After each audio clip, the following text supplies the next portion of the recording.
Beredar video perempuan mengomeli pekerjaan proyek jembatan di Desa Kurea, Kecamatan Bungku Selatan, Kabupaten Morowali, Sulawesi Tengah. Perempuan mengenakan kemeja hijau itu marah besar karena jembatan di desa itu dirobohkan sebelum adanya jalur alternatif. Informasi diperoleh tribunpalu.com pada Kamis 16 Maret 2023. Wanita itu merupakan pengendara yang ingin melintas namun tidak dapat melanjutkan perjalanan karena jembatan telah roboh. Dalam keadaan emosi, dia meminta pekerja proyek jembatan berhenti bekerja. Apa ini, Pak? Ya Allah. Perusahaan apa kamu, Pak? Saya juga perusahaan loh ini. Berapa nilai proyek anggaran kamu?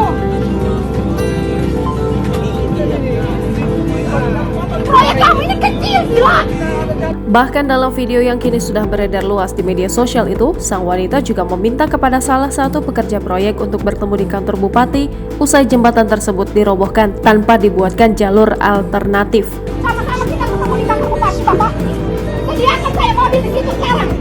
Sediakan saya mobil di situ sekarang.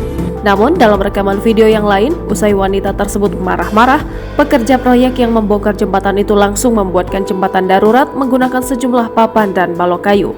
Kejadian itu menghebohkan warga setempat karena ruas jalan itu padat lalu lintas dan masuk kawasan PT IMIP.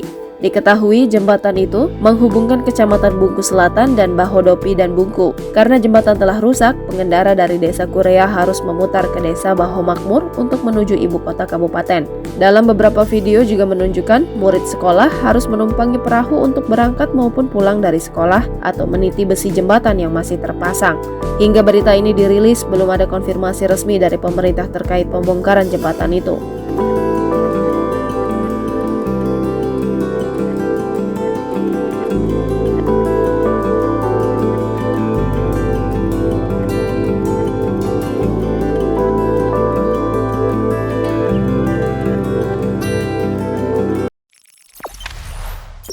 Jangan lupa subscribe, share, komen, dan like ya!